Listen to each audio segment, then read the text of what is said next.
శ్రీమాత్రే నమః. ఎంతోమంది మేము ప్రతినిత్యం ఇంట్లో దీపారాధన చేసి దేవతార్చన చేస్తున్నాము. అలాంటప్పుడు మేము ప్రత్యేకించి ఆలయాలకి లేకపోతే తీర్థక్షేత్రాలకి వెళ్ళి అక్కడ మేము చేయడం వల్ల వచ్చేటువంటి ఉపయోగం ఏమిటి అని చాలామందికి ఉండే సందేహం. ఇది మనం చూస్తే ఇది ఎట్లాంటిది అంటే, మనం ఇంట్లో చేసేటువంటి పూజ ప్రతినిత్యం కూడా మనం ఒక 10 నిమిషాల సేపు ఇంట్లో దీపారాధన చేసి దేవుడికి అర్చన చేసి పూజ చేస్తాం. ఇది సామాన్యమైనటువంటి శక్తి. మీరు చేసే ప్రదేశంలో కూడా ఈ శక్తి మీ యొక్క ఇంటిని మొత్తాన్ని కూడా తప్పకుండా రక్షిస్తుంది.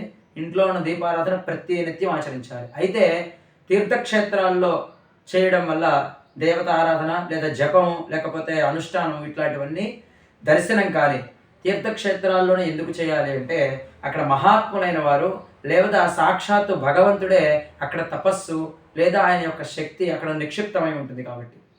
ఇది ఎలాంటిది అంటే, ఒక వ్యక్తి అడవిలో వెళ్ళాలి అంటే ఎంతోమంది ఆ అడవిలో ముందుగా తనకంటే ముందుగా వెళ్ళి ఉంటే వెళ్ళినప్పుడు తనకి అక్కడి నుంచి వెళ్ళడం చాలా తక్కువ సమయంలో వెళ్ళిపోతాడు. అదే తనే మొట్టమొదటిగా అడవిలో ప్రవేశించాలి అంటే ఒక్కొక్క చెట్టును ఒక్కొక్క కొమ్మను తన పక్కకి జరుపుకుంటూ వెళ్ళడానికి ఎంతో సమయం పడుతుంది. అది ఎలానో అలానే సామాన్యంగా తన ఇంట్లో చేసేటువంటి అనుష్ఠానం ఆ శక్తి అక్కడ తన నుంచే ప్రారంభం అవుతుంది. ఇంట్లో తనతో అది కాకుండా ఇంకా రకరకాల మనుషులు ఉంటారు. ఇంట్లో కుటుంబం విషయం కాబట్టి ఎన్నో రకాలైనవి జరుగుతూ ఉంటాయి.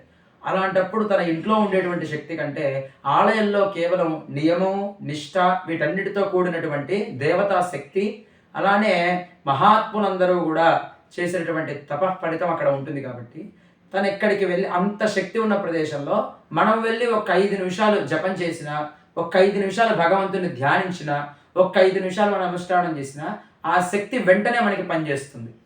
కాబట్టి ఇంట్లో చేసేటువంటి పూజ ఎంత ఫలితం ఇస్తుందో దానికి 100 రెట్లు 1000 రెట్లు ఎక్కువ ఫలితాన్ని ఆలయాల్లో ఇస్తుందని చెప్తారు. అందుకే మనం ఇంట్లో మీరు ఇంట్లో చేసేటువంటి పూజ ఏదైతే ఉంటుందో దానికి 100 రెట్లు ఎక్కువ ఫలితం గోశాలలో చేయడం వల్ల వస్తుంది. అలానే మీరు ఇంట్లో చేసేటువంటి పూజకి 100 రెట్లు ఎక్కువగా గోశాలలో వస్తే 1000 రెట్లు ఎక్కువగా నదీ స్థానాల్లో వస్తుంది. అలానే దానికి 10,000 రెట్లు ఎక్కువగా చేసేటువంటి తీర్థక్షేత్రాల్లో వస్తుంది. 1,00,000 రెట్లు ఎక్కువగా సద్గురు సన్నిధిలో చేయడం వల్ల వస్తుంది. ఇది శాస్త్రం చెప్తున్నమాట. ఎవరైతే మహాత్ములు ఎల్లప్పుడూ కూడా తన యొక్క జపానుష్ఠానాల్ని చేసినటువంటి పవిత్ర ప్రదేశాలు ఉంటాయో అటువంటి ప్రదేశాల్లో ఎప్పటికీ శక్తి ఉంటుంది. అక్కడ ఎవరు అనుష్ఠానం చేస్తారో వారందరికీ తక్షణమే వారు చేసినటువంటి అనుష్ఠానం అంతా కూడా ఫలిస్తుంది. శ్రీమాత్రే నమః.